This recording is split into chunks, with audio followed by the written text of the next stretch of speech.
আগামী 26শে জানুয়ারি প্রজাতন্ত্র দিবস উপলক্ষে আমাদের যে আসাম রাইফেলসের রাজ্যভিত্তিক যে অনুষ্ঠান হবে, সেই অনুষ্ঠানের বিভিন্ন উল্লেখযোগ্য অংশের মধ্যে একটা গুরুত্বপূর্ণ অংশ হচ্ছে তার মিডিয়া কাভারেজ।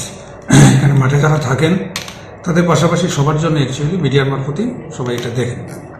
তো সেই মিডিয়া কাভারেজের ক্ষেত্রে একদিকে যেরকম প্যারেড চলবে, কালচারাল অনুষ্ঠান চলবে, পাশাপাশি কীভাবে সুবিধা করলে মিডিয়া পার্সোনাল ম্যাক্সিমাম কাভারেজ করতে পারেন, পাশাপাশি ওইখানের মধ্যে যেন ডিসিপ্লিন ওয়েতে মুভমেন্টটাও কন্ট্রোল হয়, সেজন্য প্রতি বছরই আমরা আমাদের যারা সাংবাদিক বন্ধু আছেন যারা এই প্রোগ্রামে থাকবেন এবং অন্য যারা সংশ্লিষ্ট থাকেন তাদেরকে নিয়ে একটা মিটিং করি।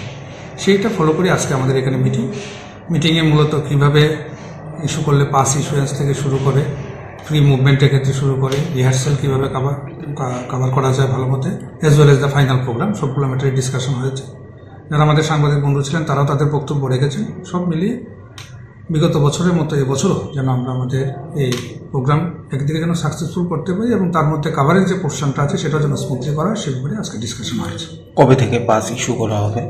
পাস ইস্যুয়েন্সের জন্য প্র্যাকটিক্যালি আমরা সমস্ত যারা কনসার্ন মিডিয়া পার্সন ইন্টারেস্টেড আছেন তারা আগামী 21 তারিখের মধ্যে তাদের যে ফটো সহ সোশ্যাল মিডিয়া হাউস থেকে অথরাইজেশন লেটার জমা দেবেন। পুলিশের সঙ্গে টেক আপ করে আমরা পর next day or the very next day 22 বা 23 তারিখের মধ্যে পুরো প্রক্রিয়াটাকে আমরা 24 তারিখের মধ্যে কমপ্লিট করে নেব, যেন 26 তারিখে ঢুকতে কারোর যেন কোনো অসুবিধা না হয়।